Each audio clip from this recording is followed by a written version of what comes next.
Can you see my screen? Yeah, I can see it. Yeah. Yeah. So I was I was not sharing my screen, so I'll just say that thing again. So there is this exercise of guest list. So this is the Oh, exercise. You okay. see, it's like pretty big. It has so many things to do. But then Yeah, when we start going through this whole list part, you'll see that everything is just what 1 line and 2 line of code max. yeah, Because that's how Python is. That's what I was saying previously. You hardly like write a very less amount of code, but you that code is very powerful. It yeah. do like a lot of stuff. So that's nice. You were able to finish the initial exercises. That's pretty nice. And I was saying that we completed this basics variable part, the strings, number, comments, and we just started with the list introduction and index positions. So we'll start from here and we'll see how far we can go throughout this list. Everything that we cover here for the list, you will you'll cover every concept here regarding list. So it'll be after this whole list part, you will be able to deal with almost every operation that list can perform. So Okay. there's hardly anything beyond this that a list can do. It's just how you use list depending upon your project. That's a different story. But every operation that I do here, everything that I show you here, that's the maximum that list can offer. Yeah, So I'll prove it. I'll prove that to you also. That why I'm saying that there's a maximum list can offer. yeah, sure. So let's start. Let's start with the the first part. So we were at the index position. So let me just open that. Are you able to go through get the code on the GitHub? Have you have you gone through the reference? Have you Yeah, saw the code? I already gone through the reference. Yeah. So you tried some of the codes on your machine. Genie working? Yeah, Genie is working fine. And I found that I can use Sublime Text on You can? on my machine as well. Yeah, I found that it's usable and I can use it on Python 3 as well. Yeah, you can. You can. I'm just the way people work out there. They prefer Genie over Sublime Text in Linux, Yeah. and in Mac OS they prefer Sublime Text. So it's all up to you. I mean, I just configured it in front of you so that you have something to start with. Oh But if yeah, you want but to, I yeah, prefer Genie to be honest because it's nicer on Linux. yeah, that's what I'm saying. That's what Yeah. the feedback is from the people. That if you want to work on Python, like if you want to deal with all these concepts, then Sublime Text is really nice for Mac OS. But Yeah. for Linux, Genie is very nice. Yeah. That's why I promoted Genie for you. But it's all up to it's your call Yeah. how you want to Yeah. deal with that. So that's nice. So what I'll do is from now on, I'll start creating Python files on the basis of topics the way I've done it, so that it'll be easier for you to reach the right topic. So like I'm doing list introduction, so I'll rename this Python file to be list introduction.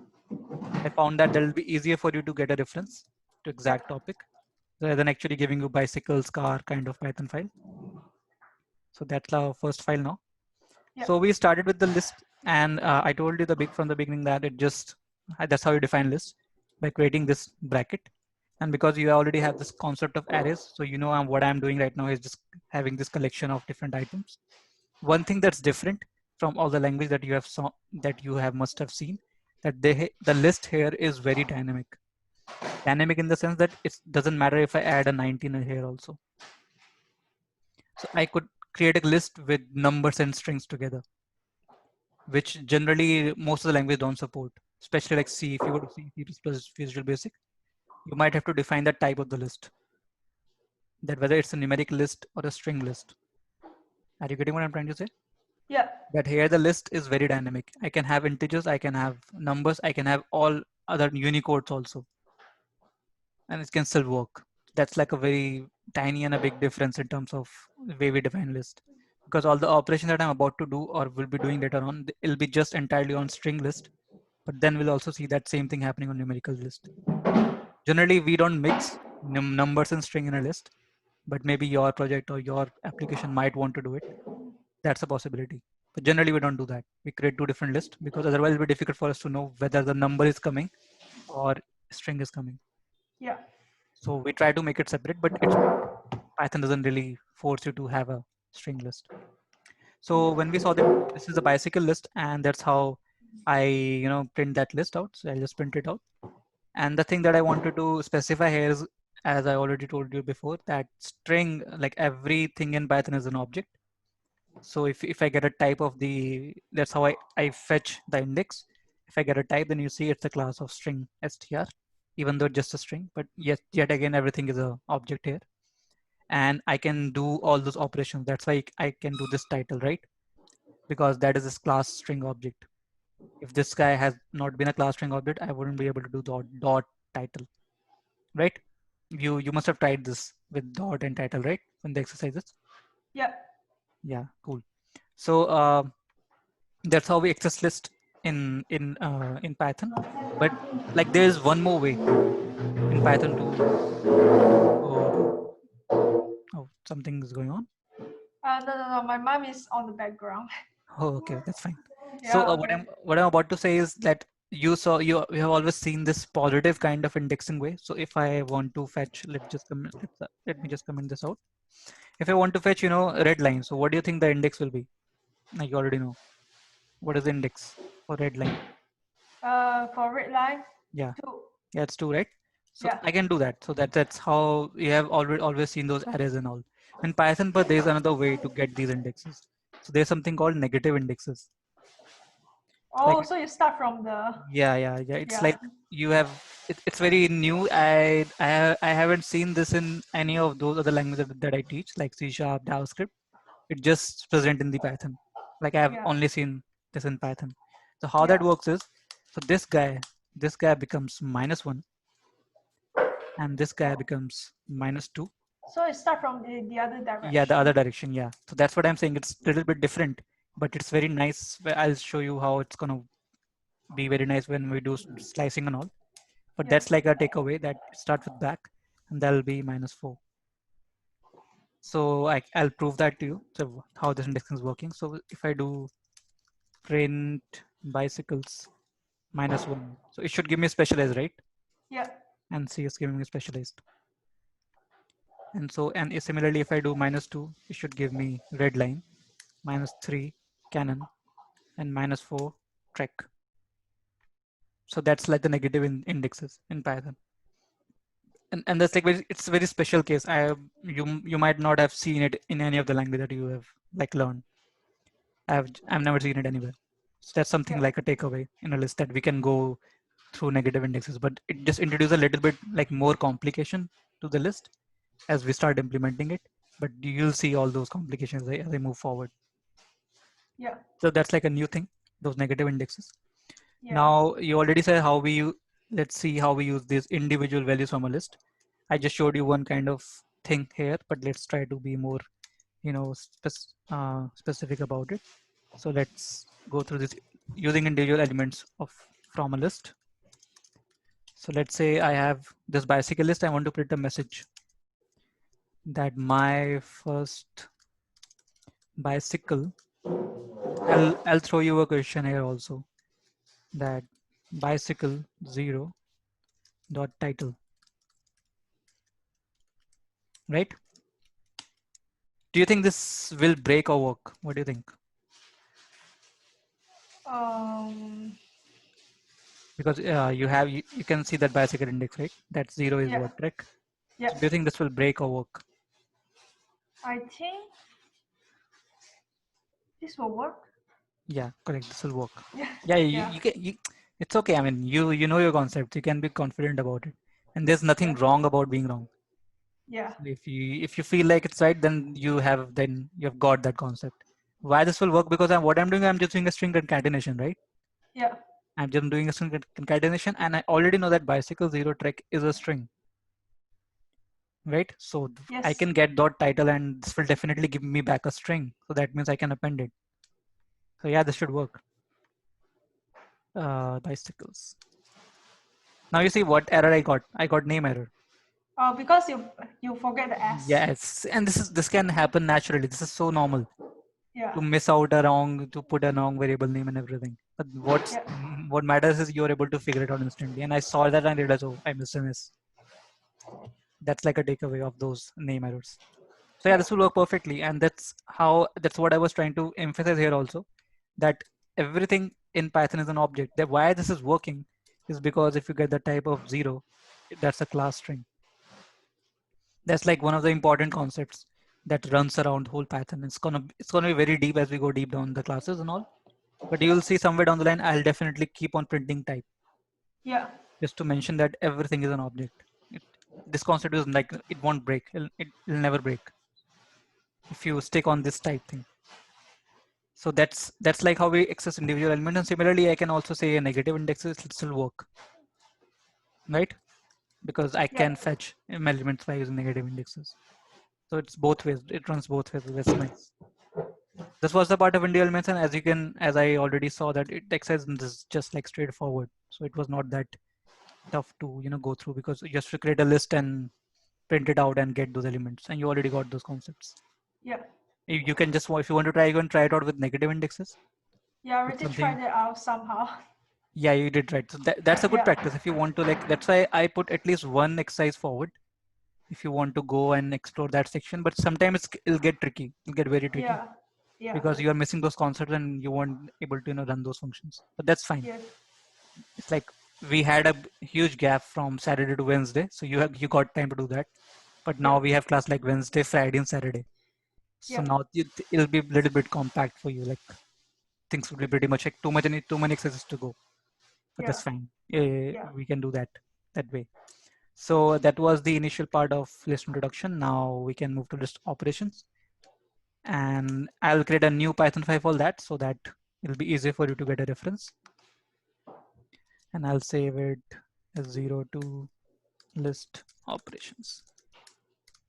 And you can always, refer back to these Python files. That's like the idea of creating these files. So we are talking about list operations now. And that's like one other thing that you must have seen for the list is list is again a class, like, right? As I showed you here, if I get a type of bicycle, it's of class list. So list is also a class, similar like to str or int. That means this list will have different functions, right? Yeah. So let me just create a new list now for you across other sections, and I'll try to emphasize what I'm trying to say. Let's create motorcycles. And I try to make these names, a little bit generic, as in motorcycles, some related to real world, because you will see when we start implementing stuff, we will try to mimic real world here. Yeah. So let's try to be in that direction from the beginning. Now this is a list, and I can print this list out straightforward. But the thing that I want to emphasize again is this is a class. Like list is a whole new class. And as we keep we keep going forward throughout this course, you'll see I'll keep on providing new class names to you. Yeah. Because throughout this whole Python thing, there are so many classes out there which helps us to perform work in Python. So Yeah. you already saw str, you already saw int, and Yeah. now you're seeing a third class list. Yeah. And that means if this is a class, that means I can go through its list of its function, right? Yeah. So what I can do is I do print dir, and I can do that. The dir function provides me all the properties that are inside this class. Yeah. Now, as I told you previously, that underscore ones are private. We shouldn't be using them. So that are basically not for us to use. That is for internal implementation. But we do have like a pretty nice list. You see, Yeah. those are all non-underscore functions. So you'll see throughout this whole thing, I'll be going through all these functions one by one. It's a kind of, that's why I was saying that I'll cover almost everything a list can offer. Yeah. Because these are the functions that list can offer, and list can't go beyond this. So Yeah. we'll cover all operations list can do. So that's the initial intention you can think of, that I'll keep on showing you those methods and we'll keep on covering them. So the first one is pretty straightforward. We want to do, we want to modify a list. That's the first action that I want. I want to modify a list. So now see, lists are mutable. That's a word which, like, does it trigger anything to you? Do you know this word, mutable? I'm not too sure what is mutable. Yeah, so mutability basically means that list items can be modified. Oh, okay. That's what mutability means. That's what sometimes you say something is immutable. So that thing can't be, modified. But if we say something is mutable, that thing can be modified. So what I mean by that is I can, do this easily. Yeah. At a particular index, I can say now make it Ducati. That's what mutability means. And it is possible to do in list. Right? Yeah. If I just print this out, both lists together. So you'll see the list is changing. It was initially Honda, Yamaha, Suzuki. Now it's Ducati, Yamaha, Suzuki. Yeah. So that's what mutability means. And I'll show you later on another kind of class which is immutable. So those are called tuples. That's like a hint for you what's coming here. Okay. So tuples are those lists which can't be changed. Yeah. So those are immutable lists. Yeah. That's a whole new class altogether, but we'll come here. So that was the first thing that we can modify list. So you can imagine that because Python is an interpreter and we go line by line, as soon as this line is fired, all the operations after this line will never have Honda. Are you getting what I'm trying to say here? Yes. As soon as I go above this line, I can do whatever I want here, and I'll always have Honda here. But as soon as I change, I will never have Honda after line 14. Yeah. So that's like the important thing of Python, understanding Python as an interpreter. It goes line by line. So everything that it does above, it will have an impact like below for the below code. Yeah. So I changed that, and you can imagine that if this thing is not there, then everything starts breaking. The whole concept starts falling apart. If I don't make sure that the impact of this line is gonna be at the next line, it has to be there. Otherwise, it won't be called a compiler or interpreter. That's how the coding thing works. So that's what mutability and modifying lists. And it's pretty easy. It's pretty straightforward. You just need to pass the index and you just need to change it. One thing I want to emphasize here that you can't modify something which is not inside the list. That means the index is 0, 1, 2, right?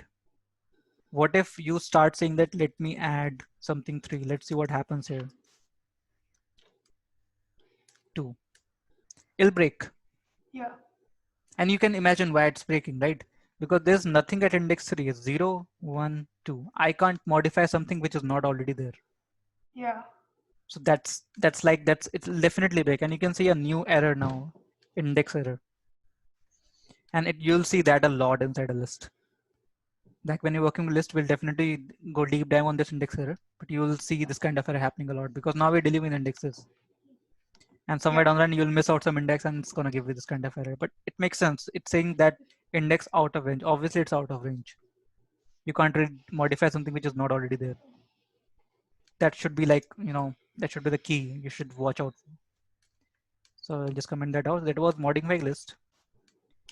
Now, next thing that I want to talk about is adding elements.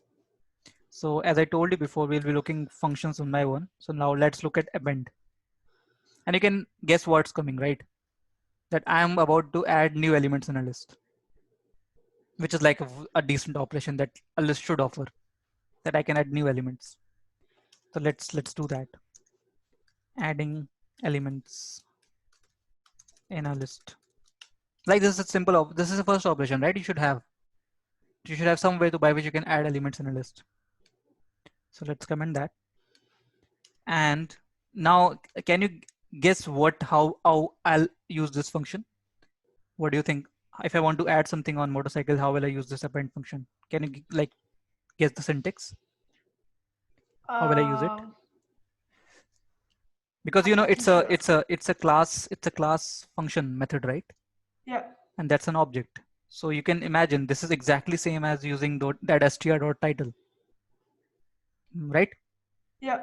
Because if I give you little bit, if I go back, if I say that message is text, okay, and if I print the functions of message, you see a title here, right?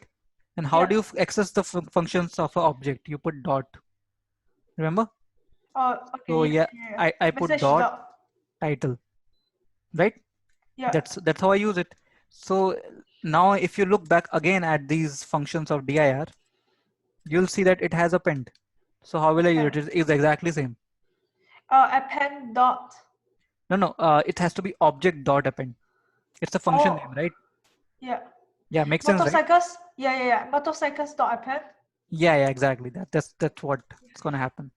That's why I keep on showing you this dir list. So that's the operation for all objects. So whatever is inside an object, you have to access it via dot. Yeah. Right? And this function is inside, is offered by the object. So I use dot and then I use append. And now this function, what this function do is it takes one parameter. What do you want to append? I want to append Ducati.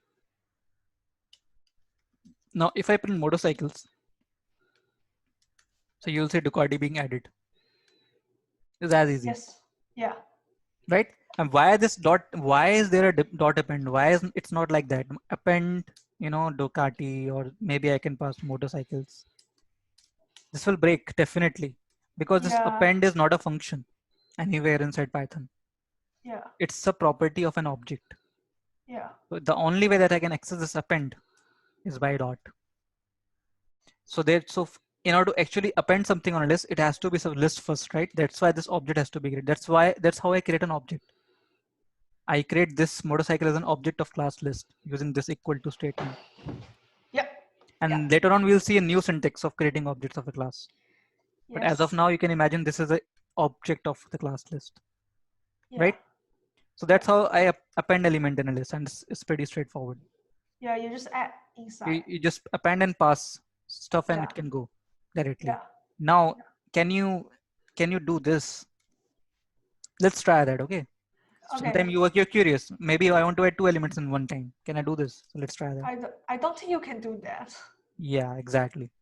That's a good kind of intuition you get. That append, and see, the error is pretty straightforward. Append takes only one argument. Yeah. Clearly says that, dude, you're trying to add 2 a thing now. I just take 1. So that means, oh, something happened.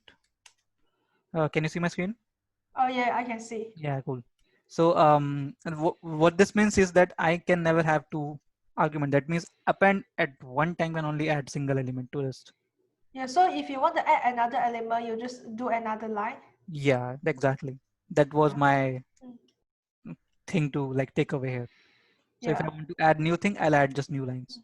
So Yeah. I'll do something better. Rather than appending a Ducati here, let's comment this out. I'll explain, like I'll show you how the like people work actually if they want to do kind of appending. So what we do is we start with a blank list, right? Rather than actually adding a Honda, we can then do multiple append operations. So I'll say Honda, then I'll say Yamaha, and then I'll say Suzuki. So that's if you want to add multiple elements, that is the only way you can do it. So that's I'll just comment it, adding multiple elements. Yeah. Right, and this will still provide me the same list.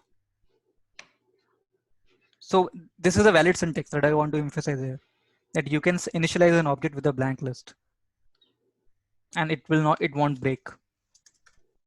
So that's a blank list. Okay, so you get this point, how appending thing work. Yeah. And why appending is using dot, because I showed you that dir thing, and this is an object. Yeah. So that object has to get a property, it has to use dot, then function name, that's the only way it can work. Yes. So that's why it's dot append. It's same as dot title. Now there's one more way to do this, adding operation. So we right now, saw append, but there's one more way to add elements in list. So let's just, copy this motorcycle and let's look adding elements via insert. So I'll just show you that this is another function that I'm trying to access. You see, there's an insert function. Oh yeah, there. There, you see? Yeah. So you can imagine how I'm about to use it now. I'll put a dot, right? That is the only way I can use insert because it's inside the object. So I'll do dot insert. Now, every time you want to use a function, you need to know its syntax, what this function parameter takes, right? What if I just start, doing this Ducati? Let's see that so that you know what kind of exception can occur. You see, it breaks. It says that this insert takes 2 arguments. You only gave 1. Yeah. So you need to, in order to use those functions, this dir won't tell you anything about this function, right? Yeah. Just there's a function name. You don't know its syntax. You don't know what parameters take. So I know that because I've been doing this. I've been remembering stuff. But if you want to look at this insert syntax, maybe you're curious someday. You find some other function which you don't know about. So there are multiple ways to do it. One is to try this thing out. Again, it's not clear, right? How will you access those parameter name? Second thing is to go on Google and Google. get that Python documentation. Yeah. So list insert, let's look at that. Python list insert. And let's go to doc. Don't go to this tutorial point and all. They will give you like the code. We're talking about the documentation that Python provides us. So see, it gives you all these operations with their corresponding types. So I see insert. So it now says that it has two parameters, I comma x. So now you can read that the first argument is the index of the element before which to insert, and the next argument is the text. So that means that when I want to insert, I have to provide first argument where I want to insert. So that's the index and what I want to insert. You see, now it's a valid thing. So that's how you can, like, if you figure out some new function that, oh, this object supports this kind of function, you can't directly use it unless you know its corresponding signature. So that's very important. So every time you see it, you can either search Python documentation, definitely find something. Or if you're using some other library, then you have to search the documentation of that library. So what insert does is it takes an index and a value. So when I do it, you can imagine that at a particular index 0, it will put Ducati, right? So let's print this motorcycles. Let's comment this out. And let's print motorcycles before inserting. Now you see Ducati is added at the beginning. Now, can you see the difference between append and Ducati? Append and insert? Yeah. Append will always add that thing at the end. Oh, yeah. Append can never do this operation. There's no way append can do this operation. Yeah, true. Right? Every time I add new element, it's always ended at the end of the list. But what if I want to add at the beginning? So do you see why this function might be helpful at some situation? Yeah. Where you want to add something at the beginning. There's no way you can do that. And what if you add something what if you want to add Ducati at some specific index after Yamaha maybe? So that's 0, that's 1, right? So if I insert at 1, what do you think which should be like the perfect line to go? 1 or 2? I want to insert it after Yamaha. So where do you think it should, which line should I use? This is 0, this is 1, this is 2, right? Yeah. So which line should I use? Should I insert at 1 or 2 if I want to insert after Yamaha? 2? Yeah, correct. Yeah. You get that, right? Because as soon as I insert it, it's gonna place, like, it's gonna shift elements. Yeah. And if I insert at 1, then Yamaha will be shifted back. Then Ducati is in front of it now. Yeah. But if I insert 2, then it's gonna shift Suzuki, which is what I want. Yeah. So that's what the answer should be after Yamaha. Yeah. So this is the kind of question that you might find in the exercises also. But that's how you understand. Let's say the guest to the middle of your list. It's like these kind of things will help you to get the grab of this concept. But again, you see, it's just one line, right? Yeah. If you sit for like 30 minutes, you'll wrap up that exercise. But that's how the concepts are. If you get it, you get it. Yeah. There's no point breaking that concept again then. So that's the thing you should watch out for. That's why insert is helpful over, like, in terms. It doesn't mean that insert can replace append. Append has its own, it has its own advantages over insert. Insert has its own advantages. Yeah. So depending upon situation, you should choose which to use. Both do the same thing though. Both are used for adding an element. So that's what I like put it here. That's, you can refer this, as a way to figure out what I did. So I have used insert and append. That's a way to add elements. Yeah. Now let's look at removing those elements. So I'll just drink water.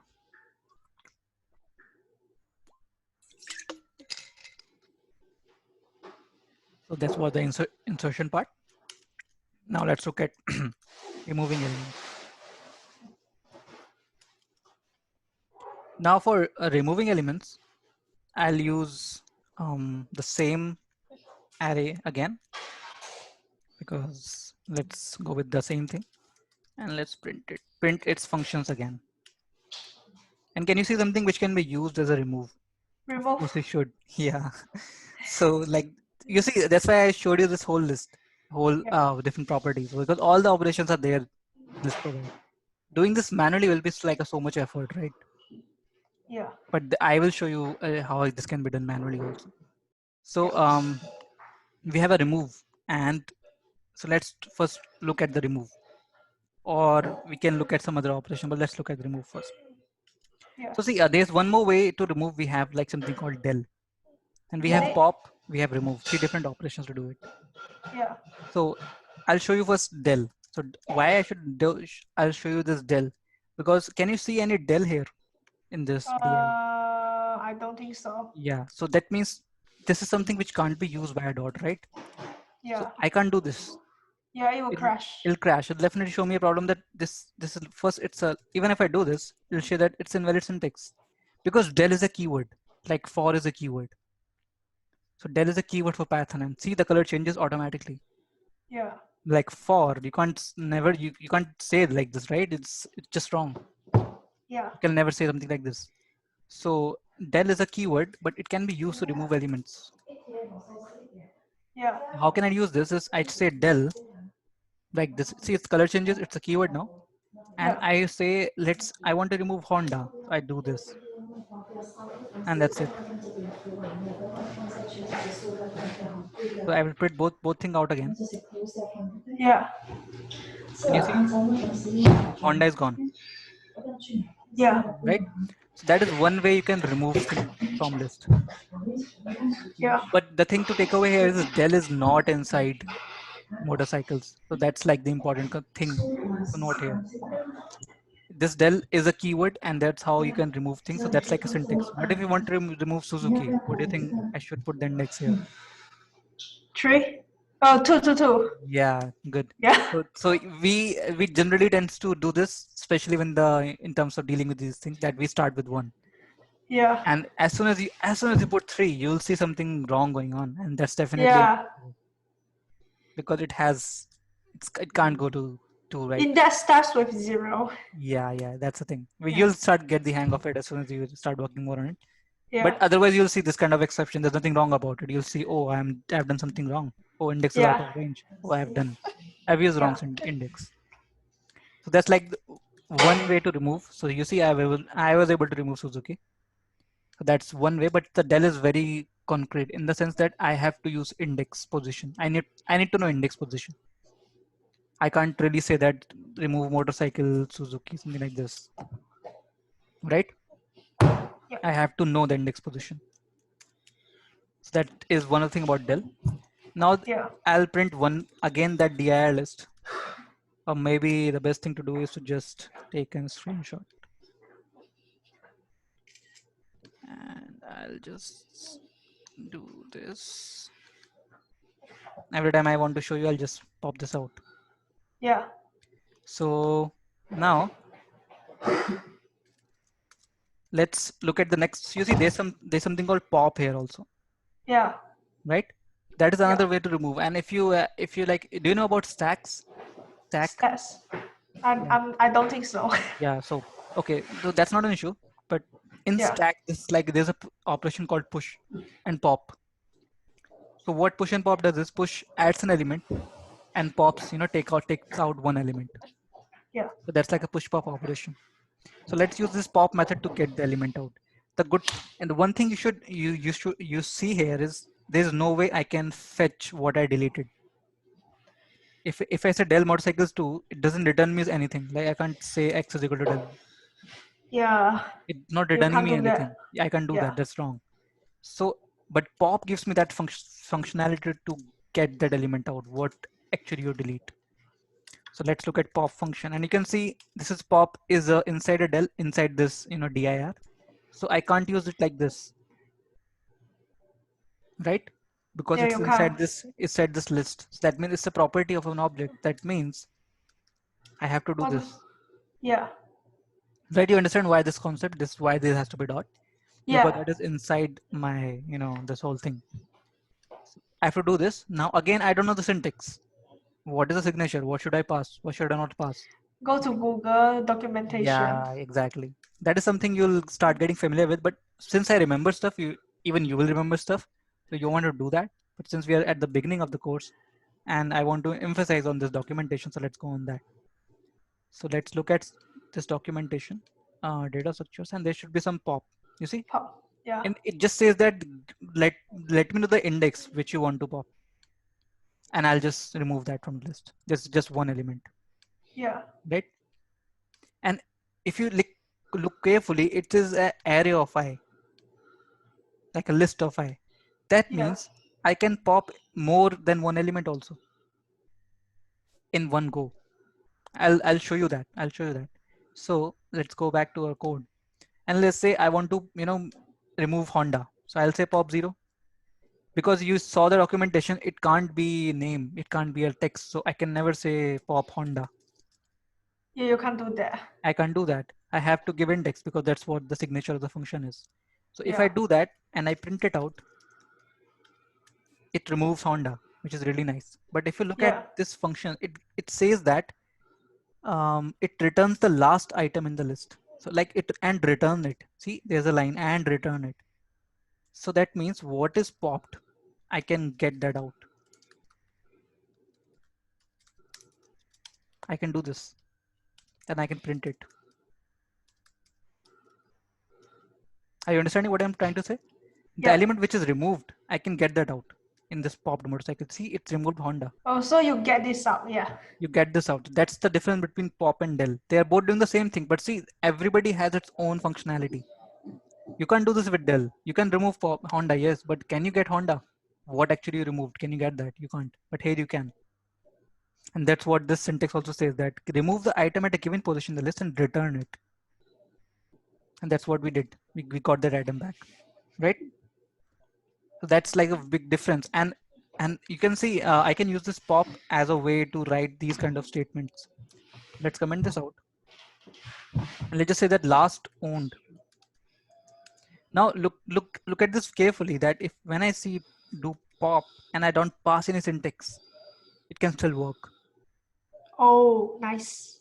Because what pop says that if you want to pop something, I'll pop the last element of the list Yeah. without an index. And del can't work like that. You can imagine if I say del and blank, it'll definitely break. Yeah. That's another difference between del and pop. So depending upon your application, what you want to do, you have different kind of ways. So what if somebody wants you to get the last element of the list? You'll eventually hit that. Oh, I can't use del because I don't know what is the index of the last element. I don't know that, right? You need to know the index of last element. How will you get that? So then I Yeah. can If use pop. the especially when the index is huge. Yeah, exactly. If it's like 100,000, how will you know what is the last element? But if you just want to get one peak, one thing from last, so you can use pop without an index. It's gonna always give you the last owned motorcycle you have, and then you can print it out. You just say that the last motorcycle I owned was a, and then you can just use last owned. And because it's a string, then I can use title, right? Yeah. Because I'll always get this title if I'm using a string. And see, it worked perfectly. It's getting titleized with capital S, and I was able to fetch it out. Yeah. But remember, this is a strong operation. This is an operation which removes that from the list. Yeah. As soon as you get the last element out, it's removed from the list. That Yeah. your list is now changed, right? And we'll go through Yeah. this, that how to stop this from my master list to get tempered. So that was one thing. And similarly, you can imagine that if I want to get first owned, I always know which is the index, right? Yeah. That's 0. Yeah. I always know that the 0 is the first and pop blank is the last. Yeah. So I can say that my first owned motorcycle is that. And again, I want to emphasize this, that this removes element. So this is not just picking something out. Yeah. This actually does the operation on your list. So your list is now changed. That was the pop. Now there's one more way to remove element from a list, which is remove. And which is like, I personally feel is like mostly used. Because generally we don't know the index. We generally never know the index, but we know that it's Honda. Yeah. Right? And you can imagine that I do have something called remove here, right? Yeah. So that means I have to do the same thing, dot remove. Now Remove takes a different approach. Remove doesn't take index. You see, if let's go back to the documentation and let's see the remove X, right? Yeah. Remove the first item from the list whose value is equal to X. So that means I'm not dealing with indexes anymore. So what that means is I just write Honda, right? And so I Yeah. remove Honda, and Honda is removed. So did you Yeah. see this is more, this is nicer. This is nicer in the way that I don't know the index of Honda, right? Yeah. But I always know what Honda is as a text. Yeah. So you can imagine this is used massively Yeah. because this is the most decent thing we can get in terms of the remove operations. But one thing that I want to emphasize here is the look at this line. Remove the first item from a list. It was never a problem in case of these pop and del because we are providing exact index to remove, right? Yeah. Now let me create a hypothetical situation for you. So let's say I put, just comment these guys out. I say Yamaha and Honda, Yamaha, right? Yeah. And then I do the same operation again. Now, do you think this is confusing for compiler? It is, right? Yeah. Now it has, you say I want to remove Honda, but Honda is here. Honda is also here. And this is never a problem with pop or del because in both of the cases, I am providing the right index to remove. Yeah. So you But have the index number for that. yeah, for that, so it knows exactly that. I want to remove, okay, 4, 5, that's fine. Now I'm not Yeah. providing index. So somewhere down the line, compiler has to match Honda. And now it says, oh, I have at 0, oh, I have at 4 also. Obviously it shouldn't break because it has to have some kind of understanding how to deal with this. So what the compiler do is use the most trivial thing. That means it just removes the one it finds first. Oh, okay. Nice. That's like a trivial thing compiler can do, right? It's not that smart to actually figure out that you want to remove both. Maybe you want to remove both, maybe you don't want to remove both. How will I know? So if you want to remove both, you can just do this one more time. So they both are removed. They both are removed because it removes one this, and as I told you, this operation is mutable. Mutable in the sense it changes the list. So this Yeah. line, after this line is fired, the motorcycle becomes one less. So I will show you that. And then when I fired again, it becomes one more less. So you see, after this line is fired, when I print it out, I get one Honda, one less Honda. But after this line is fired, I get one more less because these operations are strong operations. They are not just changing something. They are actually making the whole list new, Yeah. right? So that's something something which is very important. Every operation you perform on a list is Yeah. serious. It's like it's like a decent strong operation. Yeah. So that's the difference between del, pop, and remove. Yeah. Okay, you get why they have three different operations and all have different kind of function. Yeah. That is like something to look for. So that was del, pop, and removing elements. So then I have like 4 exercises for you, and this is the whole guest list operation. Yeah. So here you have to do a little bit more complex than basics one. Yeah, this part Yeah. where you have to get a guest list, then you have to change that guest list. You have more guests, you have to use those insert operation to add element of guest list. So this exercise is very, in terms of it's very a real practical exercise Yeah. where you have a guest list and you're performing different operation depending upon situations. Yeah. But all the operations that I taught you right now, you will be Yeah. able to use it here. Pop, Okay. append, insert, and you can imagine just 1-2 lines of code. But Yeah. what's important is to you knowing that that function is to be used here. Yeah. That's what the important thing of this exercise is. So that was list operation. Now let's go to organizing list, the next part. You're okay with the pace, right? Like, Yeah. is it you finding too fast or too slow? Just let me know. It's all good. It's all good, right? Yeah, because I don't Yeah. want to rush too fast. There's no point just teaching you everything in one ramble and you won't get it. So I'm making sure that I explain that concept as clear as possible. Yeah, that's good. That's good, right? Great. Yeah. Then let's go to the next part, organizing list. Now, what I want to do is I'll show you again that thing. You see that the operation called sort. Yeah. So what organizing list in organize list, what I want to do is I want to organize my elements list. Maybe I want to move something forward or make something back, or maybe I want to reverse a list. I want to sort in such way like ascending order, descending order. These are like a varied organization, right? So that's the part that we'll talk about now. So I'll add a new file. I'll say 03 organizing lists. Okay, so all the list operations are there inside this file. So you can always refer it back, and I'll commit it inside GitHub. So so now we'll talk about organizing. So first thing that I want to talk about is, there are multiple ways to sort a list. Basically, so you get what sorting is, right? Arranging a Yeah. list in an increasing order or decreasing order. Yeah. So that's what sorting is. So I'll be sorting a list in multiple ways. So first way I want to sort a list is sorting a list permanently. By permanently, I mean that as soon as I perform this operation, that performance operation is saved. That means all these operations that I did in previously, these are all permanent, right? Yeah.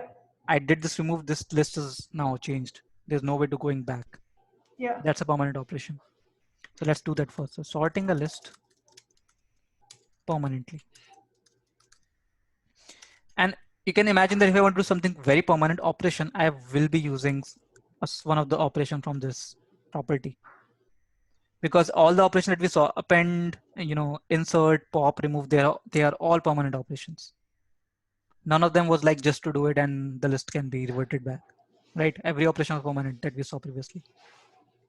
So similarly, the sort here is also permanent. Okay. So, oh shit, I closed it. So let's look at one of the list here. It's called cars. So let's create a list of cars: BMW, Audi. Do you have a car? No. So, okay. Do you like any car, any brand? I can just write it out here. Ferrari. Ferrari. Okay. So that's like a list of cars.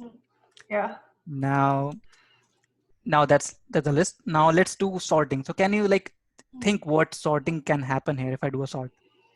Obviously it's arrange it because these are all string, right? Yeah. The best this can do as a sort can arrange it in an increasing order. A first, then B first, then F, then T, right? Yeah. It's like a one kind of sort that this can do. And because this sort operation is there here, so you can imagine that I'll be using the same kind of syntax, right? Dot sort, right? Yeah. Because it was present with me, so I can use that. And this operation will be permanent because all these operation at a level is permanent. Yeah. As soon as you do this, it'll be sorted. Now, again, you will say that you don't know the syntax about the function, right? But you can Yeah. imagine that either I do this thing, I go to this page again, and I look what sort has to offer for me. So let's see if this list is giving me some kind of sort thing. Otherwise, you can understand that even if there's an operation, this should be good enough, right? What would I pass it to for the list to sort? Max I can do is to tell them that do this in reverse order. Yeah. But this should still work. So let's try that. If we don't remember to get documentation, let's try it running. Let's see if it gives me some kind of error or something. It doesn't. It runs perfectly. And let's see, we have Audi, BMW, Ferrari, Toyota, and that's what my intuition was. That it will put A first, B first, F first, and T first, and that's what it does. But the thing to understand here is this is a permanent operation. If I put print cars before, so these both will have different result. As soon as I do this sorting, this list there's no way to go back. That's why I keep on saying it's a permanent operation. Yeah. And now if I want to do this in reverse, then what I could do is just cars dot sort. This time I use one parameter, which is reverse, and I set it to true. Okay. So if I do this, then my lists will be sorted in reverse.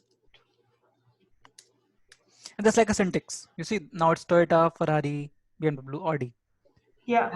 And all I did is I just passed a parameter to set some value. So you can imagine here, if I say reverse is equal to false, this should still work.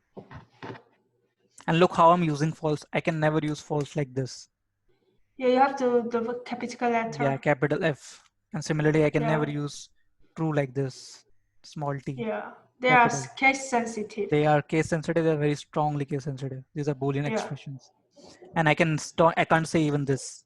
Yeah, you have to make everything exactly clear. Yeah, exactly this. So that's what true and false how works in the Boolean side.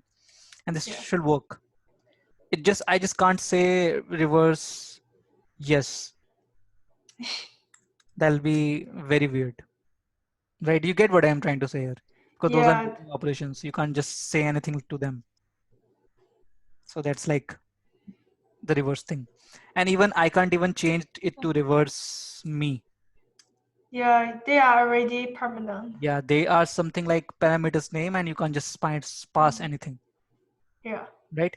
And let's try, just not passing reverse equal to. It'll still break. Yeah. That's when we work on these functions, I'll show you all these different types of functions that are like this. Some functions you see in the previous function that we were using, these are also functions, right? But we are not passing something like item is equal to. Yeah, we haven't done this yet. We haven't done this, right? We just directly pass the value. So it should work also for this, but no, it's breaking. Yeah. I can't pass something true like this. It's not like it's not because it's Boolean. That's not the reason. They have made this a positional argument, and we will look at that. When we are working on this functions, we'll create functions which have this kind of problem, where I have to specifically mention which parameter I want to use. So as of now, you can just understand that we'll come back again. We'll create these functions for us. We have to pass reverse. You just can't pass it like true. Okay. So that's like how sort works, how sort is defined in the list. This is the first thing, the sorting a list permanently. Now let's go with the next part. Let's create a next part. So in the list part, we'll sort a list temporarily. Okay. So rather than actually making a change permanent, I just want to do a sort and I want to just see the sort. I have different reasons. I don't want to make the change to the list permanent.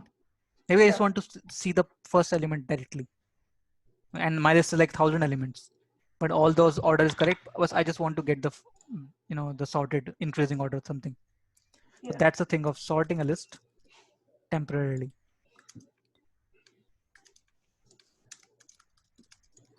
Temporarily. Now, I want to throw you this question to you, that I'll be using something called sorted. Okay.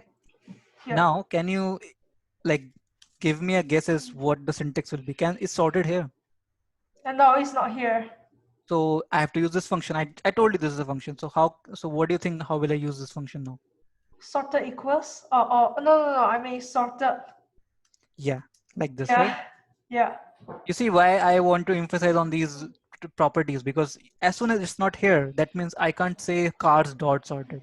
Yeah, you have to make it outside. Yeah, I have to put that outside because it's a function. It's now a function which is given to me. That's what sorted is. And it's exactly that. It's the function where I have to pass list inside it.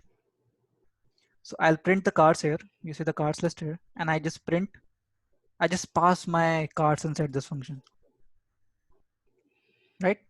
Yeah. And then I print cars again just to show you that this operation is temporary. Yeah. So if I print it, you see the cars is BMW Audi. And when I do sort it, and let me just print it also. It's sorted now in increasing order, right? Audi, BMW, Ferrari, Toyota. Yeah. But when I print back cars again, the order is still maintained. You see, it's not sorted. Yeah. That's why I keep on saying this operation is temporary. Yeah. So what I can do is it gives me back a new list. So I'll say that new cars, and I can say like print new cars. There's something I can do, and this will never impact my previous cars. That's like the sorted operation. And you can guess that I can do sorting, this temporary sorting in reverse order also, Yeah. right? Yeah. So all I have to do is I have to use second parameter, and I have to say Mm. reverse true, and see it's reverse order, right? Yeah. And again, you can't use it like this, it'll break. And again, you can't use it like reverse me. That all things is like pretty decent concepts. Yeah. It'll always hold no matter where you which function you're working on. But what I want to emphasize, it's not dot. There's like a difference, huge difference here. I'm not using cars dot, right? Yeah. Great. So this was the sorted. So I'll just put two codes here just to see, give you both flavor. And this is the temporary sorting,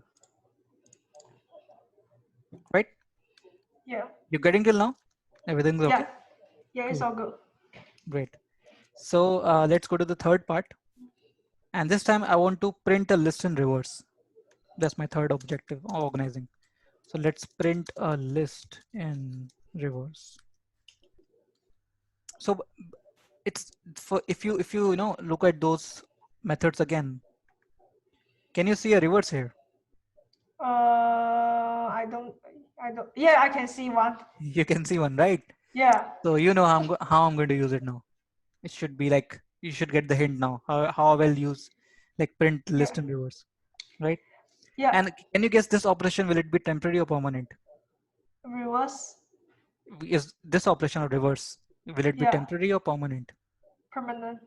Correct. It'll be permanent Yeah. because I'm doing operation on, via the object. It'll Yeah. definitely have a permanent impact on the Yeah. result. So that means I'll just print cards. The cards is very far now. Let's get it back here. And now I'll do cars dot reverse, and that's it. There's no need Yeah. for passing any new argument. Why would I don't see anything to pass here. And let's print cars again. And as I said, it's a permanent operation.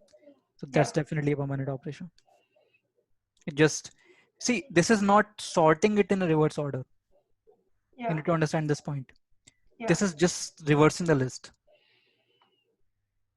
right? If you think Yeah. that I can do the same thing by using sorted reverse true, that's wrong. Are you understanding Yeah. what I'm trying to say? Yeah.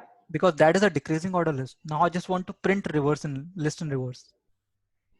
I just want to just get Ferrari, Toyota, Audi back, like in just reverse Yeah. order. See, it's not sorted anyway. So there's a difference between printing list, you're getting list in reverse order, or sorting it in a reverse direction. Yeah. That is something you should, you know, watch out when you are reading those exercises or going through those projects and all. Yeah. So that was printing the list, and we are able to use reverse now. So that's one more cross. Yeah. Now let's look at the next thing, which is length of a list. Now length of a list is pretty easy to get. We have this len function. Now, obviously, I'll throw this question again to you. Can you see any len here? Len. I don't think so.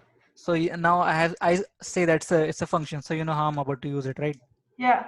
Because it's a len, so that's len, and that's how it is. Oh, so you don't write the whole thing. Yeah. Okay.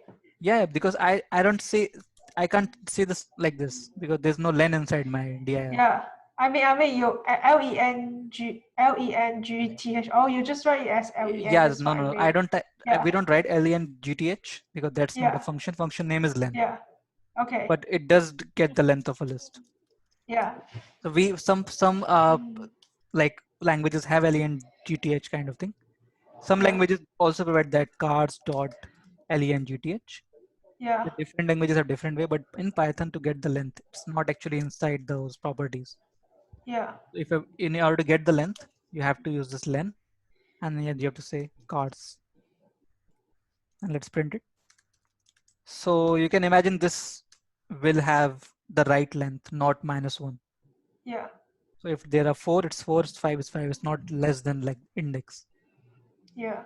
So if I want to, fetch the last element, like Ferrari, and I don't know what the last element. So one way to get that is using cars dot pop, right? Yeah. That's how imagine a situation where your list is like 100 million rows, 10,000 elements. You don't know the index exactly. So one way to get the last element is using pop, right? But this operation is permanent, True. right? I just lost Ferrari from the list, like BMW from the list. Oh, I've reversed the cars. That's why it's getting BMW. Let's stop that. Yeah. So I got Ferrari, but I just changed my list. So that's not what I want. I just want to, see which is the last element. I just lost Ferrari now. That's wrong. Yeah. So one way to do that, getting that last element, I can use the help of length. So what I can do is I'll say print cars. I don't know the index, but I know the length of this array, right? Length of the list. Yeah. I can say length cars. Do you think this will work? I don't think so. Why do you think it won't work? Do you think it will be a syntax error or logical error? Like will it be able to get that, or will it break because it won't able to get that? How do I say that? I think I'm not too So sure. so I'll give you a hint. So Yeah. what is the length of the car? Like what does this print? It prints 4, right? Yeah. And what I'm doing here is I'm passing this 4. All I'm doing is here this. Oh, it will break. It'll break. You get it now? Yeah. Yeah. Because the length is one step ahead of the index. Yeah. It's not the same. It's not the same. So because I Yeah. want to get the last element, all I have to do is do this. Wait, what? Okay, let me just clarify you, like make it more easy. Yeah. So length of cars is len cars, right? And I'm saying I want to fetch the last element. So I need last element index, right? Yeah. If length of the car is 4, last element index will be what? 3? Yeah. It's ahead. You get what I did that time? I just decreased 1. Oh, okay. So you decrease one day, so they'll become the same. It'll be 3 now. Yeah. Now I can pass last element index. That's a neat trick, right? Yeah. Yeah. And Yeah. it'll always work.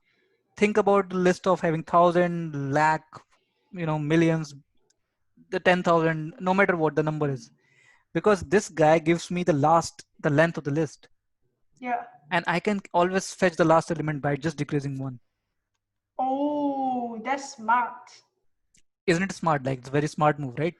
Yeah. And that's how you use length a lot. That's how I use length a lot. Yeah. Because sometimes you just don't know how many index, how like which is the last index, and you can similarly guess. I can guess the second last element also, third last, fourth last, right? That's so smart. You like it, right? How length is like practically used, Yeah. and you will see a lot of applications on length. Length is like really used thing because Yeah. that's how you can play around with list a lot. But that's like Yeah. one way to get that element. And see, the best part is even if I get it, I won't lose that element. The pop was losing it, right? As soon as I Yeah. do pop, I lose that element from the list. But I just want to fit the last element. Why would I want to lose it? So then I get cars. And this whole thing can be said in one line, right? And that's what I did at the time. So that's what I say. This Python can be a little bit hard to read because it is very nice way to put everything. See, what I did here is get the length of cars. I decrease it with 1. I pass inside array, and I get the last element. Yeah. Now you understand the syntax? Yeah. Because I've written a whole code there. But once you get it, once you get this kind of syntax, you'll never write like this. You'll always write like this, right? Because that's clean, that's for fast, that's just like one line. But that's okay. It's okay if you don't get it. You'll start getting comfortable with it. But you need to understand why I did -1. You got it right? Yeah. Great. So that was finding the length of a list. That was a length part. Yeah. And now I have like 3 exercises. Yeah. So you can use, this is the organizing a list exercise.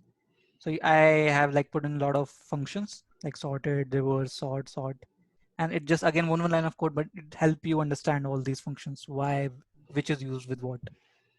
Yeah. Should try all these out, and this like neat way to grab all the concepts. Yeah, Then you I can will. just you can just figure out with dinner guest, and last is doing every function you can that I showed you with different lists. If Yeah. that's something you want to try, you can try. You want to skip, it's up to you. But if you try it out, it'll be you'll learn it.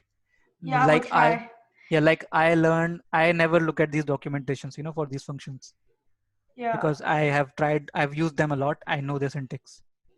Similarly, Yeah. if you start using them a lot, you'll start getting their syntax. Yes. Okay, so that's Okay. the basic part one. Now just I'll quickly look at this avoiding index errors. So I have showed you this index error before. I'll just emphasize it again now. So what I mean by index error is, as you remember, let's comment this part again. Let's get the cards out. And you can imagine I can easily create index error by doing something wrong. 5, right? So Yeah. that is the one kind of index error you can like easily get in lists. Can you like you can understand that every different type introduces a new kind of error. So index error is not possible with strings.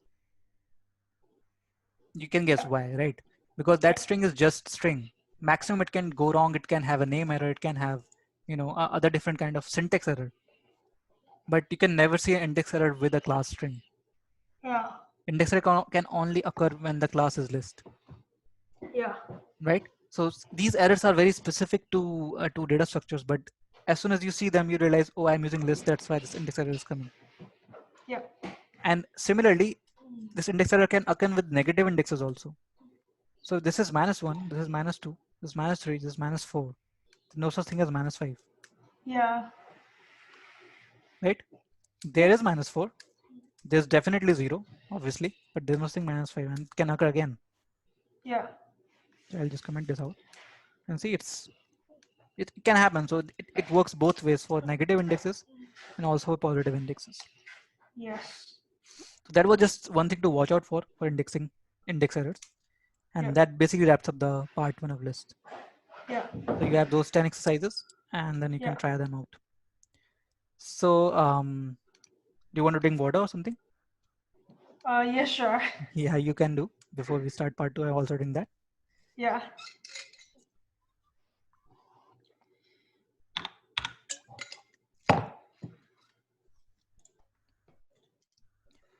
So let me just do this down.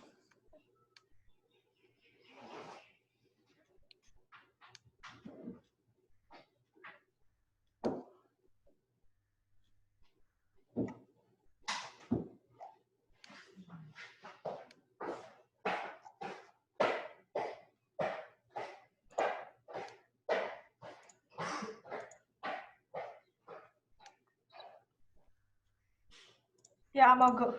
Yeah, cool. Great. So let's start with the part two now. So in part two, you'll start seeing a lot of new concepts now Okay. because we have a list and we will start, going in a deep direction of the list. So you'll see looping, which is like you must have seen in the VB somewhere. You must, Oh yeah, I saw while loop and for loop. yeah, you saw while and for loop, right? So Yeah. it'll be similar here, and we'll look at while later on. Yeah. But let's go with the for. And the way we define for is a little bit different here. But Yeah. you'll start getting the hang of indentation. In Yeah. Python, indentation is like extremely used. Yeah. You'll never see braces. You'll never see different stuff. I think in VB we do you have indentation kind of thing? You have? I don't remember Pardon? because indentation, as in you define in tabs and spaces, you have this kind of concept. I don't think so. Yeah, I don't think so. Yeah, even I Yeah. don't think so because in C Sharp there is a block system, and other languages we have these blocking systems to Yeah. define the block. But in Yeah. in Python we have indentation, so that becomes a little bit complicated. But you'll start getting a hang of it as you write more code. Yeah. So let's create a new folder. Let's call it session basics 3, and let's create a new file and let's save it with looping. What? Yeah. What? It's not letting me right there. Maybe it's Yeah, no. maybe yeah. Yeah, he's stuck It's with stuck. that Yeah. looping. Sometimes MacBook does this. Yeah, weird. Looping through lists. Okay. Yeah, so let's look at that. So you can imagine that I'll be introducing now for, which you must have been like you're familiar with that. So let's create a simple loop, very simple loop. Let's call it magicians. I'll put name of magicians here. Yeah. Alice, Dave, and Carolina. Now, if I print this magician, it'll be just a list, right? But I want to go through these elements in list one by one. All the operations that we have seen previously, all those slice, append, and whatever, we never went through list one by one.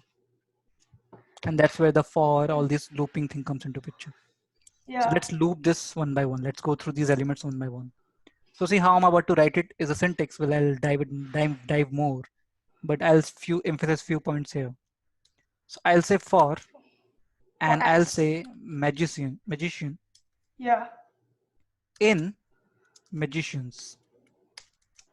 And after that, I put colon. Okay, I Yeah. put a colon like Okay. this. And basically, what I'm saying it go through the magician one by one, magicians, and get one magician out. Yeah. It could be X, it could be Y, anything. Yeah. You can But put anything. this should be Yeah. magicians. What Yeah. you're looping. So I say this is magician. And as soon as I put enter, you see something just takes me out. It just takes Yeah. this much tab. Yeah. This is what indentation I was talking about. Yeah.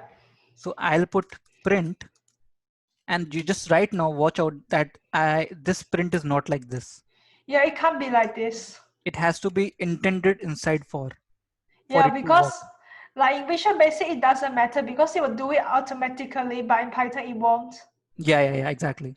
Python, it'll break. It'll definitely break. Yeah. But that's something I'm giving you like an extra, like initial about thing that about to come. I'll emphasize Yeah. more on coming topics.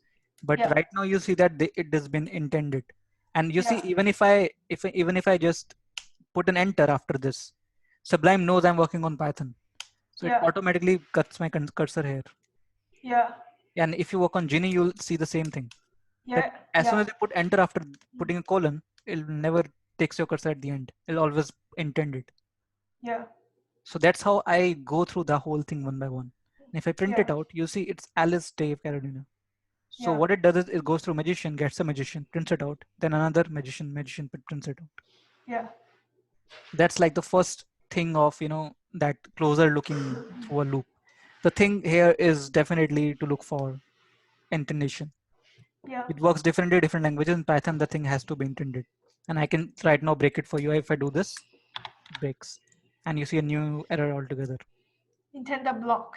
Yeah, indentation error. See, that's a new name. And it's definitely no without traceback.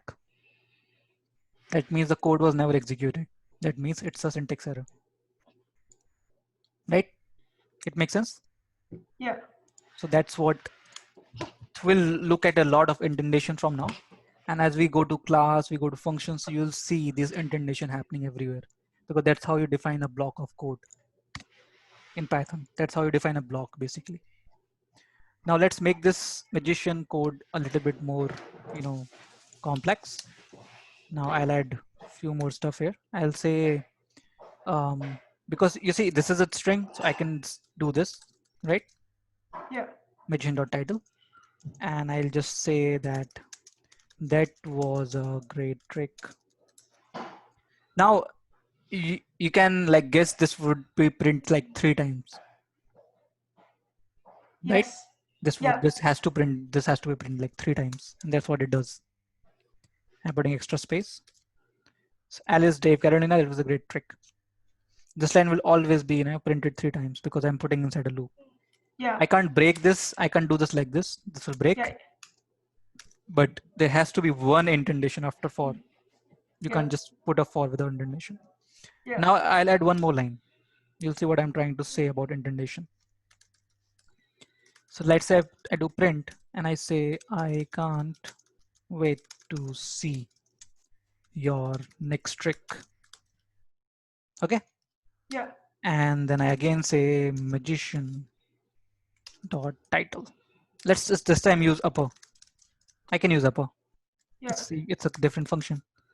And let's put a dot and then let's put an enter so that we can see blocks happening. Now this line will print it multiple times, right? Yeah. So then that's a 3 times thing happening now. Yeah. You see? Alice, that was a great trick. And this is a caps now because I put Yeah. upper and I put Yeah. new line. You remember this character? New line? Yeah. Yeah. That's why there's a blank line here. Then again, new line, blank line, new line, blank line. That was nice. Right? So that's, Yeah. I keep on repeating stuff like this in between and I'll watch out, I'll ask questions from you. So what is Yeah. that? So Yeah. that you'll start getting more familiar with these things. But that's how like Yes. you could use new line Yeah. to get a new thing. Now this thing is being repeated again, which is very nice. Yeah. Now let me do something after a loop. That is what I'm trying to cover here. Doing something after a loop, inside a loop, close a look at looping. So what if, no, now I just print this line that thank you everyone, something like this, that that was a great magic show. Okay. So what do you think, this line will be printed 3 times or not? No, it won't. It won't. Why? Because the block. Yeah, exactly. You hit it at the like correct spot altogether Yeah. because this guy is not intended. Yeah. So this goes out from the for loop Yeah. and definitely it's with point line. This is printed like one line. As soon as I intend it, even though there's a space or whatever, I can put as many enters as I want. If this guy is intended, it will be printed multiple times. Yeah, it will still do that. So it doesn't matter if I put it like 100 lines after. That's not how it works. Yeah. Even if there's it just thinks about the intention. As soon as it's intended, that means Python just makes it like takes it as a block. Yeah. This guy will always be print go like ran inside for loop. And that Yeah. is like something, you see, it's very trivial and sometimes you just miss out one line or just one block, the whole your code is breaking. Yeah. That's what makes it different. Like that's why people when people write Python codes, sometimes it gets confusing. It gets very confusing because of the intention. Yeah.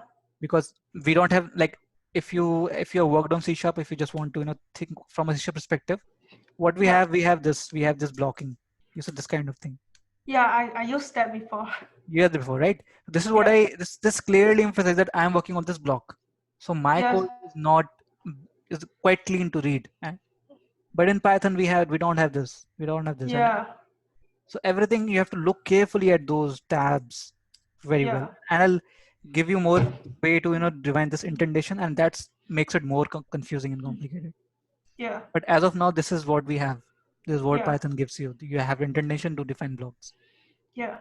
There's no other way out there, to define the indentation.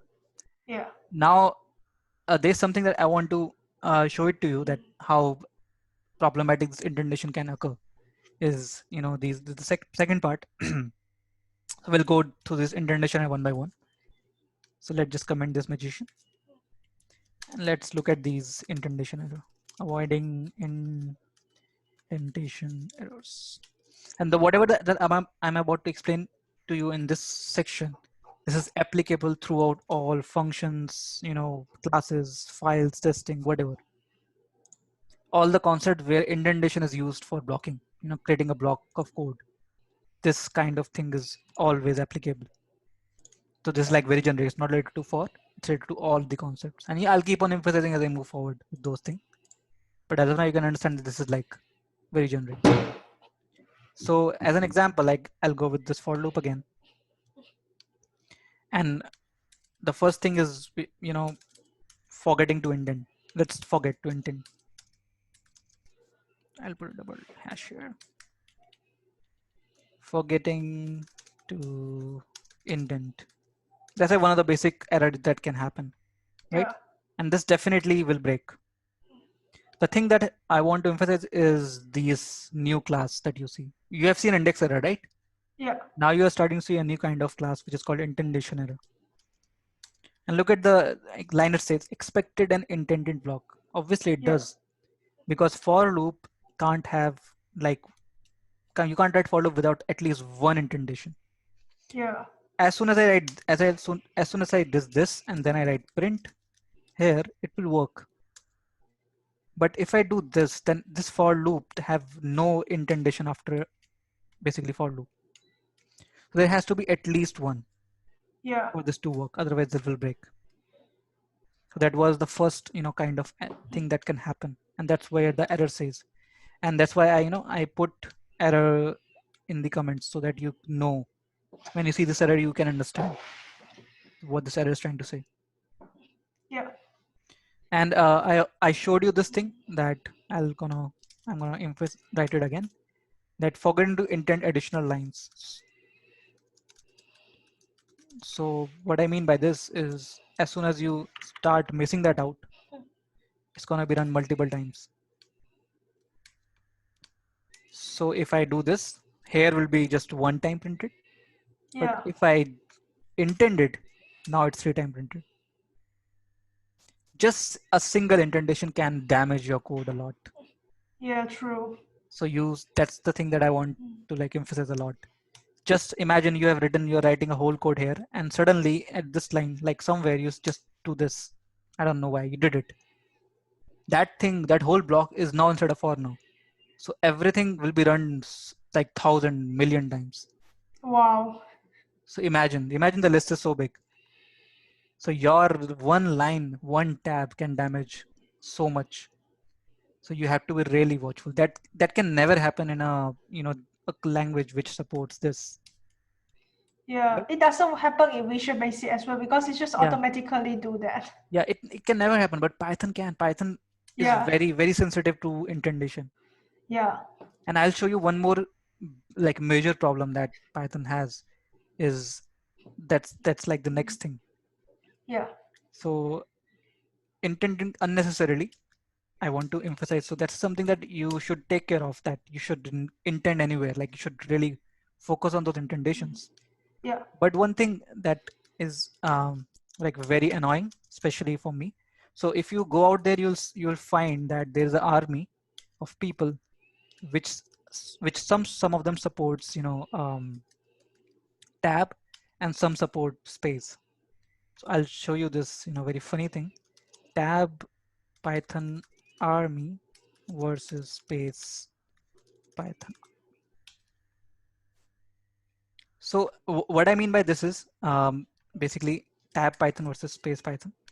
So there's a whole world out there where some supports tab or spaces. You see all these tab. So Yeah. what I mean by this is, let me just show you to you. So if I want to create an intent, there are two ways to do it. One is to do one tab or 4 spaces. Okay, so what I mean by that Yeah. is, if I want to create an intent, I can either do one tab, so that's intended, or I can do Yeah. 1, 2, 3, 4 spaces.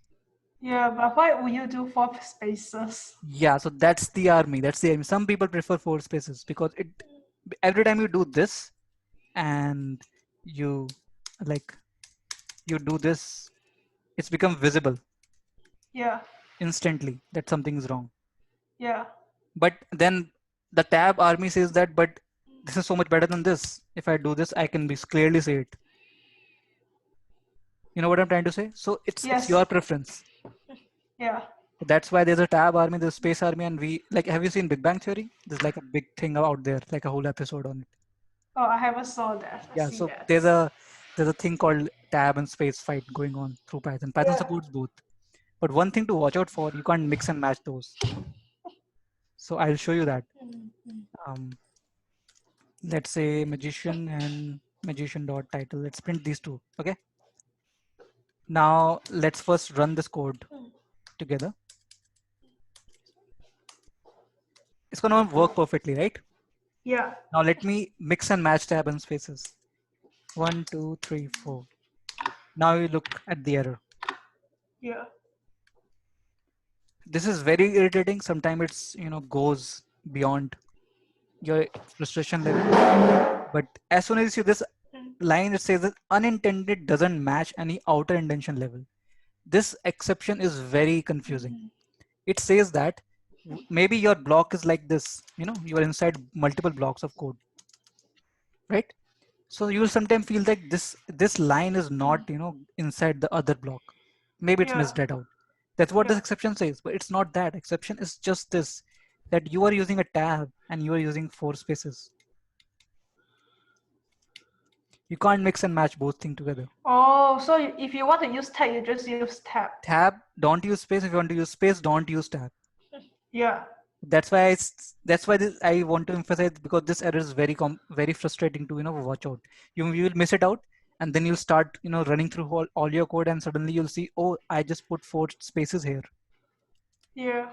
rather than a tab. Now Yeah. think in terms of 100 lines of code. Your You code can't do start it breaking. one by one. You can't do it one Yeah. by one. That's so frustrating. Yeah. And there's no way. Look at this space. Can you figure out it's a space or tab? Yeah, they're the same. They look the same. It looked the same, and it takes like sometimes it takes so many days for us to figure out we have a problem of tab and space. It's so Yeah. frustrating. Yeah. But the one thing that's how the whole world works. As soon as you start working on Python, choose one. Either you be a space army or you be a tab army. Yeah. If you be a tab army, you just shouldn't never use space. And if you're a space, Yeah. you should never use tab. Yeah. So I personally use tab because I don't want to put tuck tuck tuck tuck 4 times. Unless your keyboard is a mechanical keyboard and you Yeah, love the but sound. but people, that's what I'm saying. It's preference. Python supports Yeah. both. But the thing is, as soon as your code is like 100, 200 lines and you are using tabs all everywhere, and suddenly you start using spaces, it will unnecessarily start breaking. Yeah. You're saying that suddenly you're using spaces now. I don't know what spaces are. You are using tab. And the exception is very bad. Yeah. Look at this exception. It just doesn't tell you anything. Yeah, it's like an alien language. Yeah, it's like it says that something goes wrong at the outer level. So I mean, it can just say that your indentation might be, you're using a wrong mix matching indentation. That would be like a better line. Yeah. And this exception really, sometimes it can happen actually because of using a wrong indentation block. But Yeah. it also has that thing that you're using mix and matching tabs and spaces. Yeah. And other thing that this indentation can happen. So this is like 1 tab 4 spaces. Sometimes you're working, maybe you must have used space. You were a space army. That's like 1, 2, 2 spaces. So now you'll get a different, sometimes 2 spaces can work. It depends on the compiler, like the Sublime Text. But what I want to show you is this. What the fuck? It's working. Yeah, so what I want to emphasize here, I don't know. There's a special, oh, okay. I use 2 tabs that I want to, you know, talk about. So see, these are 2 tabs and these are 1 tab. It's still the same kind of exception, right? Yeah. That's what I was trying to say before. That Yeah. now you're using 2 tabs, even though you are still in tab world, but you have unexpectedly intended thing extra, right? Yeah. This is again a problem. And the exception, look at the exception, it's still the same. That's why I want to, you know, emphasize this tab space world. So this code is perfectly same, and this code just has an extra tab, and this code has 4 spaces, and both of them are giving me same exception. Yeah, same errors. Same error. If I comment it out, same error. If I comment this out, same error. Yeah. How will you ever know? You will never know. You'll never know. That's like, but since you know this can happen, you can always watch out. Yeah. So that's what I just gave you a very industry experience kind of thing, because I struggled a lot with that, and we did wasted an entire day on this. We did. I'm telling you. Yeah. And our code was perfectly fine. Everything was working fine. We just used a space in place of tab. Like some coder, one of the guy used space. I don't know why. And a whole application was breaking apart. Yeah. But that's like one of the things that can happen. So that's something you need to understand. And so that was the intending unnecessarily. So you understood this concept, right? Yeah. Now next thing is intending unnecessarily after loop. I just showed you that when I printed this thank you everyone. I can just mention it again. Let's call it intending unnecessarily after loop.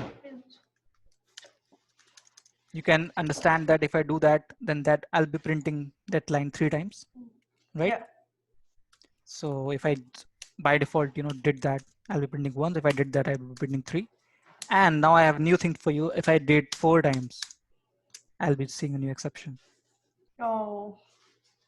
Now you understand what I just showed you. It's a blunder.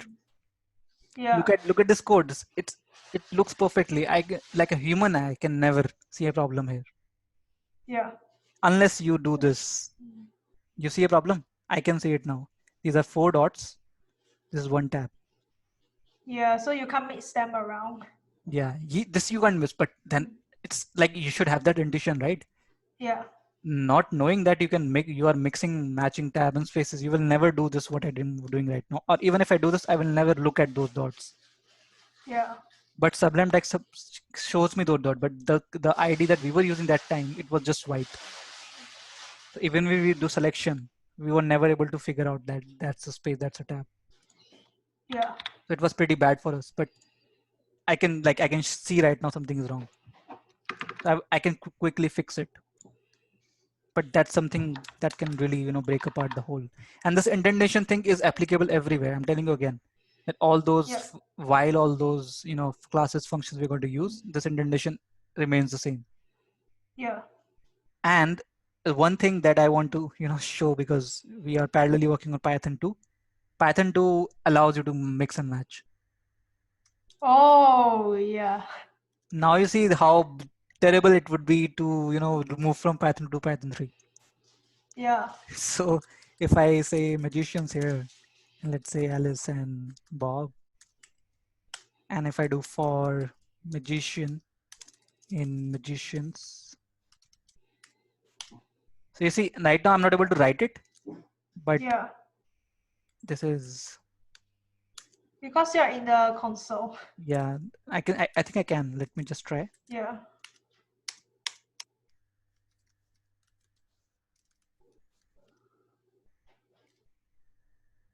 There's some weird thing here, but yes, Python do allows it. Yeah. That's what I read it that time.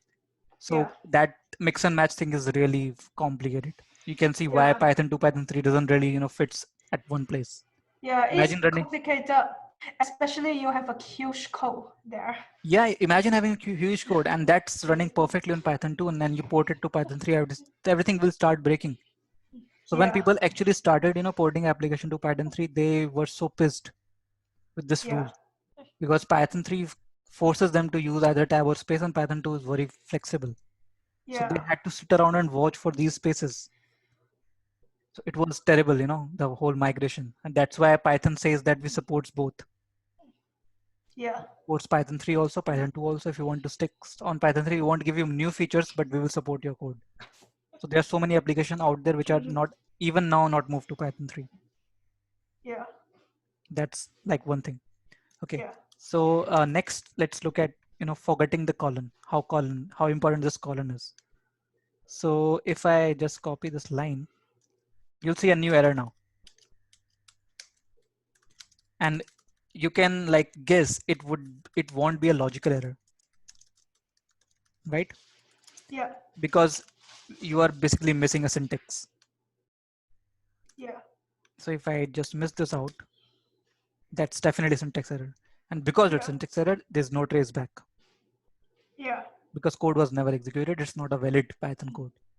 Yeah. So that's again a hint that you're having a syntax error. It's running perfectly. Yeah. That's like the thing about indentation errors. And all the exercises don't really test you on the space and tab, but I would want you to try your space and tab thing, and you'll see the Yeah. code breaking, because that's how you're gonna run. Yeah. So we are on a part 2 now. Yeah. So you can go through these 2 examples where I print something out via loops and try to mix those indentations. try to mix Yeah. tabs, try to mix spaces. So see, sometimes this code can even run if I use like 2 spaces. Because how Python works is pretty nice and decent, that 4 space is not a hard and fast rule. Yeah. It just you should provide at least some way for Python to know that blocking is happening. Yeah. It's working. Yeah. That doesn't mean that 4 space is like a rule. 2 can still work, but we don't prefer, like people prefer 4 spaces because those 4 spaces same as a tab. Look at the tab. I'll do a tab here now, and I have to do for actually to come here. I have to do 4 spaces. 1, 2, Yeah. 3, 4.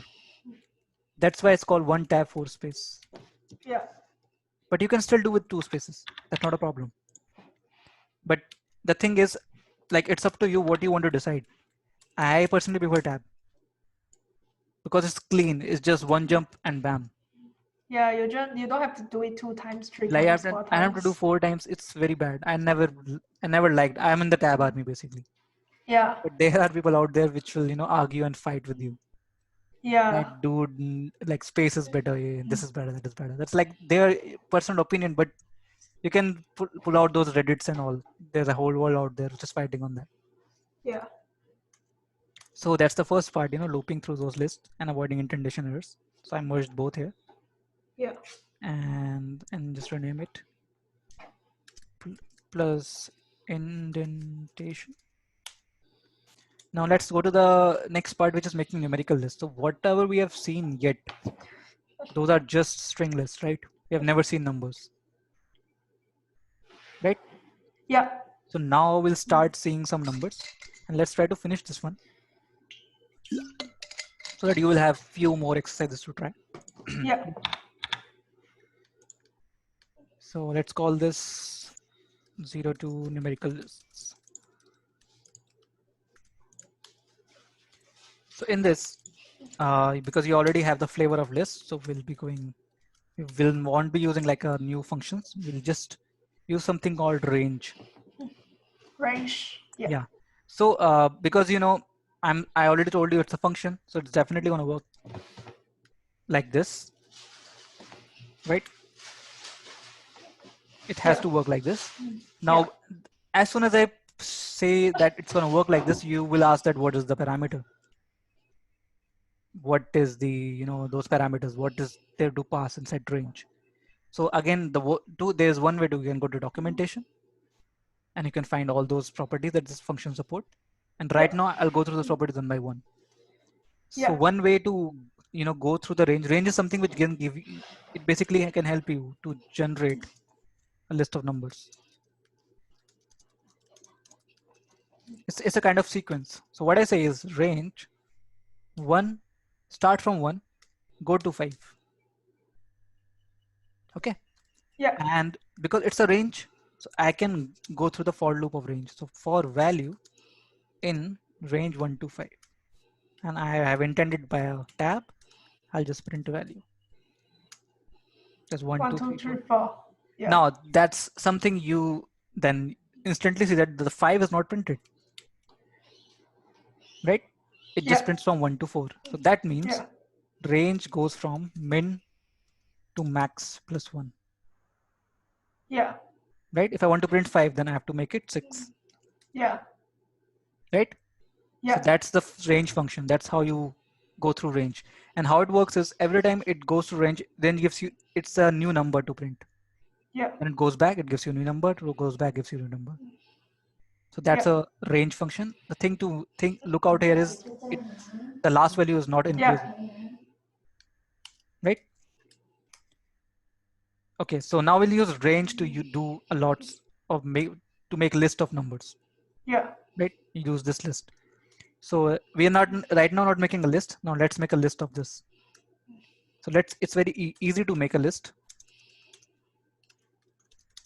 And I think you have already seen this kind of thing that I've done when I printed string and int. Remember when I said that message is 10, like I did age is equal to 10, and I print a message, your age is, I can never do it like this, it'll break, right? Yeah, you have to add something.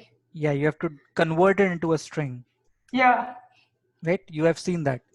Yeah. That's a way, that's called boxing unboxing, if you want a Yeah. technical term. So what I did is Yeah. I boxed my age inside string. Yeah. That means I can get back also. You remember you asked this question, if I have a string, I can get back to int also. Yeah. So this thing right now is boxing. So if I'd say str age, so I have boxed, this is boxing, I have boxed int to string, right? So that's Yeah. boxing. Yeah. But if I say then int of str age,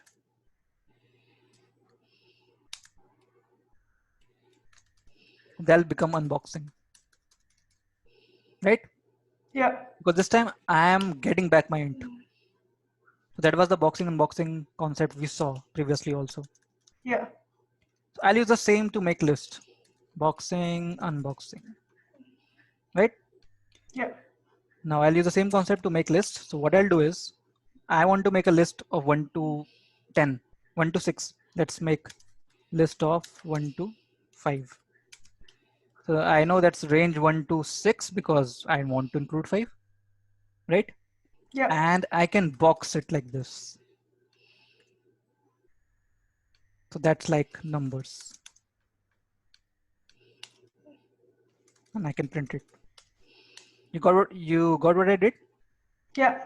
Now see this boxing, can it be unboxed? Once I box it, can I get back the range? What do you Yeah. think? Is it possible?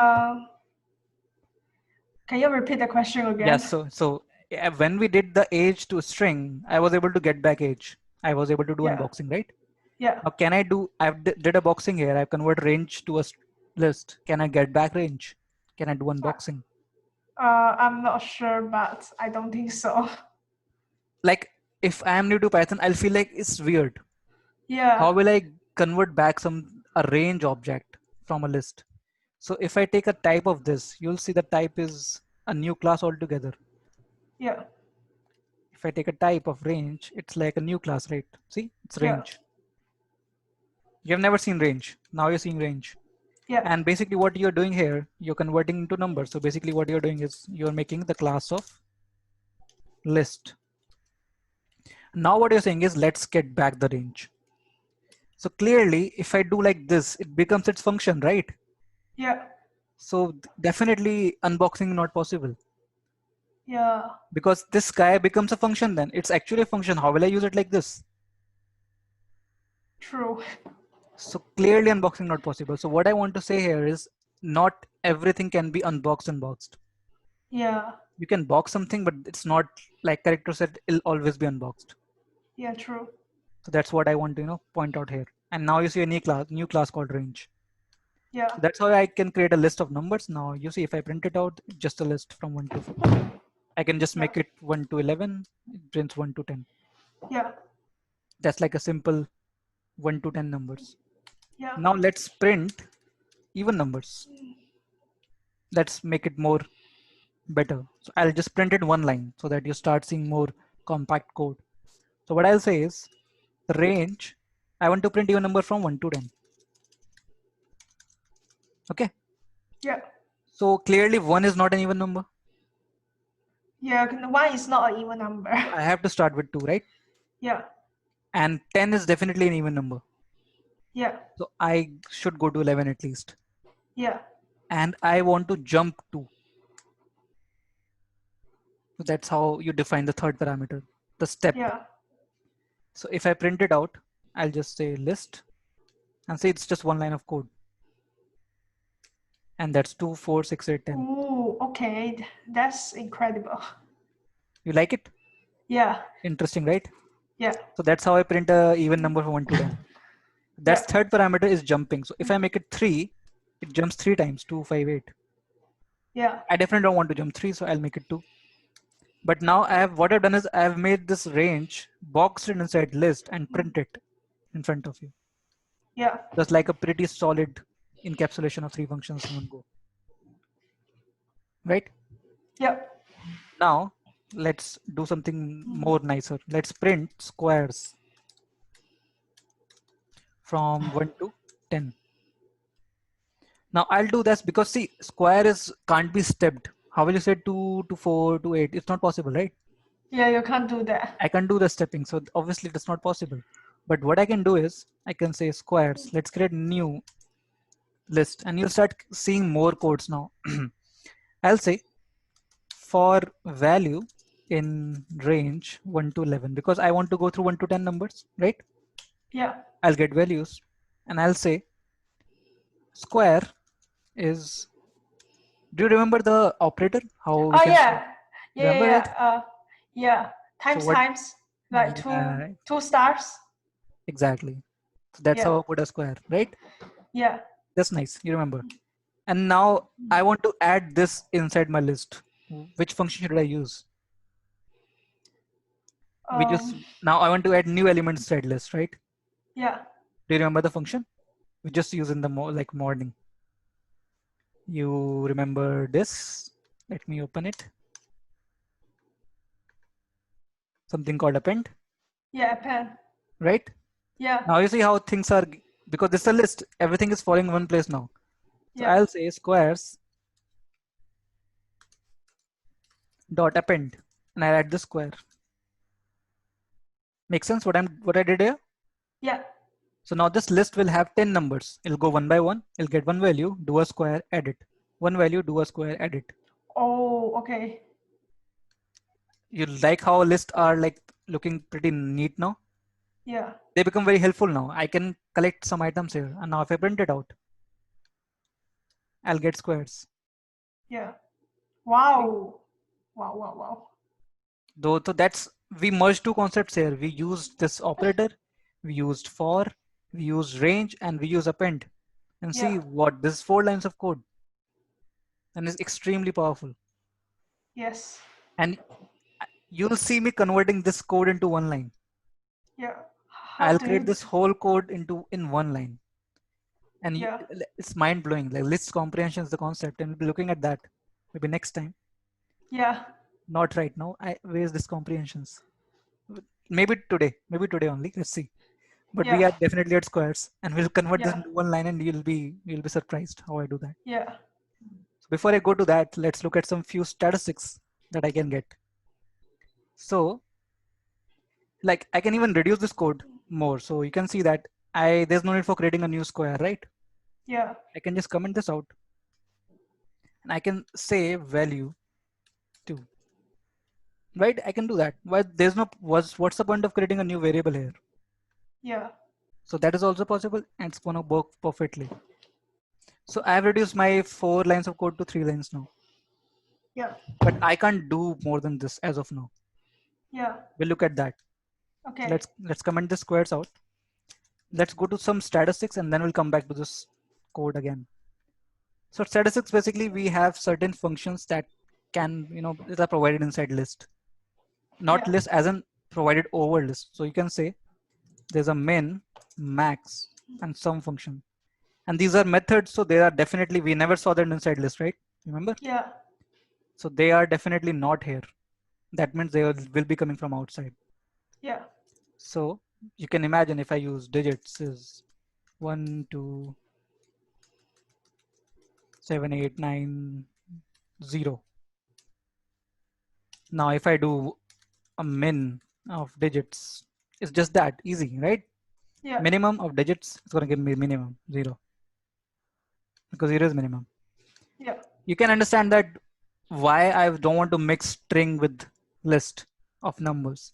If there's a string here, the min will be crazy, will become crazy, If Yeah. I say ASD, it'll break, definitely. Yeah. Because they How will can't it mix get the min? together. Yeah. That's why I was saying that Yeah. we generally don't mix list with numbers. Yeah. You do two lists. Yeah, you do list, exactly. Yeah. Similarly, I can get the max. And one thing which is very used is sum. Just one function to get the summation of all 45. Oh, so you add all the numbers is the Yeah, sum. it just add that's inside all the numbers. Yeah. That's like pretty nice thing to use. Yeah. So these are pretty neat small functions that is provided to me. Yeah. That was a simple stats, min, max, and sum. Yeah. Now let's look back to our awesome code of squares. And you will see that how I'll convert this into one line. There's a concept of list comprehensions. You might find it a little bit hard to digest. It's not easy, right, for all early Python learners, but you'll see. Yeah. Look at this code, and I'll write an exact same code in front of you. I'll call it a squares. Again, same. And this time I'll write everything inside this bracket, this whole line, whole code. And look how I'm writing it. For value in range 1 to 11. Okay. Yeah. And as soon I don't put this, no, I go Oh. back and I write value 2. Wow. Now this guy will run a code, do a value, create a list, and do everything. And I can even wrap this inside print. So this whole code, just this. Okay, that's smart. That's like a very comprehended version of list, but this is the concept of list comprehensions. Yeah. And you can say that if you don't want to put inside a print, so you can just equate it with the squares. And then you can print the squares, right? Yeah. So now you have a list of squares, but that's list comprehension. And the way you write it, in order to actually grab it pretty fast, like easily, first you write the normal version of code. Yeah. And then how it works is, look at this code, how I did it. Rather than actually appending inside a list, I put this for and get this line before for. Yes. It's just that. And Yeah. that's how you write a one line of code. Yeah. And that's the concept of list comprehensions.